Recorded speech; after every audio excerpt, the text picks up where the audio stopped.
नमस्ते, वंदे मातरम, जय हिंद। आप सभी का इस चैनल पर स्वागत, वंदन, अभिनंदन। बंधुओं, आप जानते हैं कि रोजगार से व्यक्ति सुदृढ़ होता है, उसकी आर्थिक स्थिति मजबूत होती है और दिव्यांगजन भी इसके अपेक्षा में रहते हैं कि वह किसी पर भार नहीं रहे, बल्कि स्वयं आत्मनिर्भर बन जाए।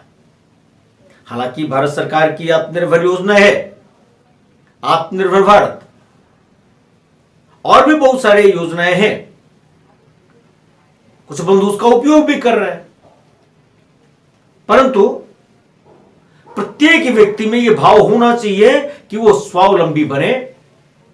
और इसी दृष्टि से जब दिव्यांगजन अधिकार कानून 2016 में आया, तो जो कानून बना रहे थे संसद में बैठकर, उनका विजन था, और इसीलिए संवेदनशील होकर के जब दिव्यांगजन अधिकार कानून की बात आती है तो उसकी चैप्टर 4 में सेक्शन 20 में यह व्यवस्था किया, कोई भी अप्रोप्रिएट गवर्नमेंट दिव्यांगजन को उनकी दिव्यांगता के आधार पर डिस्क्रिमिनेट नहीं करेगी रोजगार में लेने से।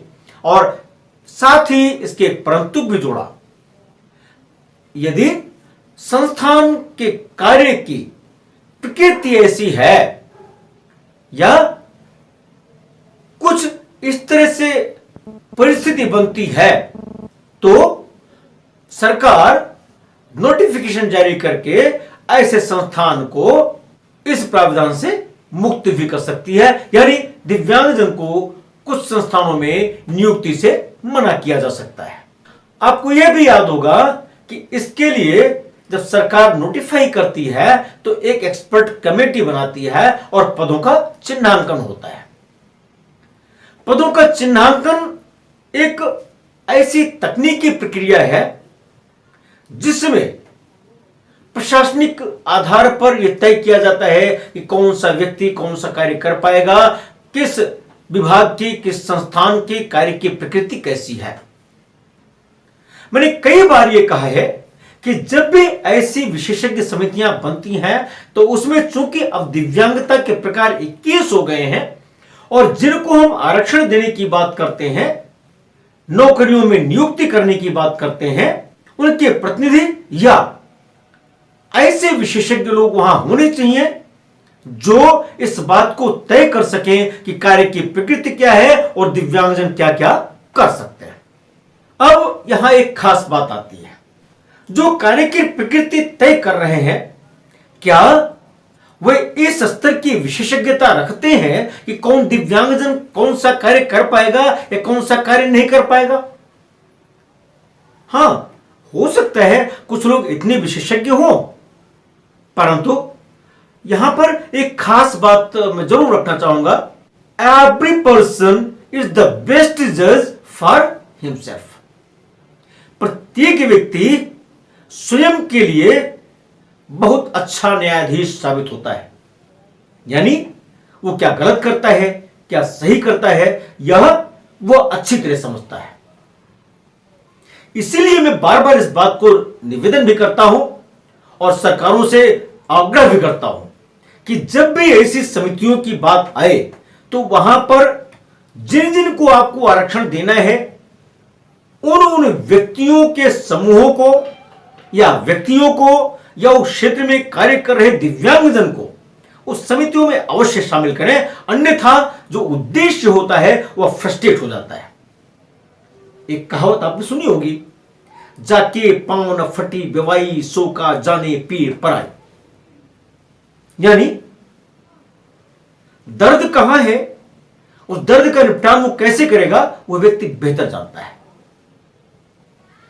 जैसे मैं एक उदाहरण आपके सामने रख रहा हूं, आपके सामने मैं हूं ना, मेरे दोनों हाथ नहीं है, उंगली भी नहीं है, ठीक, परंतु अगर अभी सामान्य व्यक्ति के सामने मुझे खड़ा कर दिया जाए या समाज में खड़ा कर दिया जाए जो मुझे नहीं जानते हैं, तो क्या करेंगे? अरे बाप रे, बड़ा बेचारा कैसे खाता होगा, कैसे क्या करता होगा, इसका तो जीवन बर्बाद हो गया है। कैसे लिखते होंगे, कैसे टाई बांधते होंगे, कैसे जूता पहनते होंगे, तरह तरह के सवाल उसके मन में आएंगे। अब यदि हमसे पूछा जाएगा इस बात को, तो मैं उसको करके दिखा दूंगा। ठीक इसी तरह से हमारे बहुत से दिव्यांगजन बंधु हैं जो काम कर लेते हैं और एक सामान्य व्यक्ति से अच्छा कार्य कर लेते हैं। जैसे मैं आपके सामने हूं, अगर अभी कहा जाए कि भाई साहब आप टाइप राइटिंग कैसे करोगे, कंप्यूटर पर टाइप करना है या टाइपराइटर पर टाइप करना है, कैसे करोगे? उंगली तो है नहीं। मैं बगैर उंगली के भी कर सकता हूं और करता ही हूं। ठीक है, सही। आपने देखा होगा मेरी YouTube वीडियो पर, मेरी वीडियोस बहुत सारी पड़ी हुई हैं, जैसे मैं आपको हारमोनियम बजाते हुए दिख जाता हूं, किसी में आपको गाड़ी चलाते हुए दिख जाता हूं, मतलब तरह तरह के काम करते हुए आपको दिख जाता हूं। तो जो यह मानसिकता है कि पदों का चिन्हांकन उसके कार्य के अनुरूप हो, तो ये दिव्यांगजन को तय करने दीजिए ना। जब उस एक्सपर्ट कमेटी में ऐसे दिव्यांगजन होंगे तो ये तय करेंगे वो कौन सा कार्य कर सकते हैं, कौन सा कार्य नहीं कर सकते, अच्छे से कौन सा कार्य कर सकते हैं। अब पता लगा कि साहब एक्सपर्ट कमेटी में जो बंधु बैठे हैं ठीक ठाक है, उन्होंने सोचा कि इस व्यक्ति को तो एक पैर नहीं है, ये अगर गाड़ी चलाएगा, ड्राइविंग के लिए इसकी नियुक्ति होनी है, तो ब्रेक कैसे दबाएगा, क्लच कैसे दबाएगा। अरे साहब अब जमाना बदल गया है, आर्टिफिशियल लिम्स भी तो आते हैं। और मैं खुद ऐसे एक नहीं कई दिव्यांगजन बंधु को जानता हूं जो पैर ना होते हुए भी या पैरों में विकृति होते हुए भी फर्स्ट क्लास गाड़ी चलाते हैं। मैं खुद भी गाड़ी चलाता हूं, मुझे कोई दिक्कत नहीं है। मैं मॉडिफाइड व्हीकल नहीं चलाता हूं, सामान्य व्हीकल चलाता हूं। तो जो मैं यहां कहना चाह रहा हूं, जो कार्य की प्रकृति जैसे धारा 20 में कहा गया है, वो कार्य की प्रकृति कौन तय करेगा? निश्चित रूप से एम्प्लॉयर तय करेगा। लेकिन उस कार्य को वो कर सकता है या नहीं कर सकता, ये कौन तय करेगा? क्या यह भी एम्प्लॉयर तय करेगा? नहीं, ये वो व्यक्ति तय करेगा जिसकी वहां नियुक्ति होनी है। एम्प्लॉयर ने तो बता दिया ये ऐसे ऐसे काम है, ये सारे उपसुरटन है, तो जो एम्प्लॉय होगा यदि उसकी सामर्थ्य होगी तो करेगा, वरना चुपचाप वहां से क्विट कर जाएगा, 9-2-11 हो जाएगा। तो जो मेरा कहने का तात्पर्य यहां पर है कि सरकार ऐसे संस्थाओं को कार्य की प्रकृति को देखते हुए एग्जेम्प्ट कर सकती है। और एक वीडियो हमने और डाली थी जिसमें एग्जेम्पशन की प्रक्रिया की बात थी। एग्जेम्पशन कैसे कर सकती है? निश्चित रूप से कुछ आधार होने चाहिए, तकनीकी आधार होने चाहिए, व्यवहारिकता भी होनी चाहिए, स्वीकार्यता भी होनी चाहिए। तो मेरा जो मानना है कि निश्चित रूप से दिव्यांगजन को नौकरियों के लिए विभेद तो नहीं ही किया जाना चाहिए, परंतु ये जो कार्य की प्रकृति की बात आई है और एग्जम्पशन की बात आई है, इसको सरकार को बड़ी गंभीरता से सोचना चाहिए, ताकि जो हम भारत के पुनर्निर्माण की बात करते हैं, राष्ट्र के निर्माण की बात करते हैं, भारत को परम वैभव तक पहुंचाने की बात करते हैं, उस लक्ष्य को प्राप्त करने में दिव्यांगजन भी अपनी भूमिका निभा सके। ऐसा विचार, ऐसी मंशा मन में रख के अगर आप काम करेंगे तो निश्चित रूप से हम अपने उद्देश्य में सफल होंगे।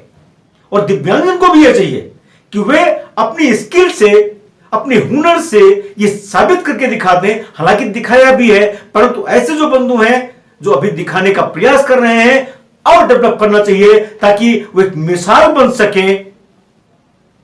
और मिसाल ही नहीं, ये साबित कर सके कि वे दिव्यांग नहीं है, बल्कि जिनको लोग दिव्यांग कहते हैं, विकलांग कहते हैं, बेचारा कहते हैं, सहानुभूति परोसते हैं, उनसे भी कहीं ज्यादा ऊपर हैं।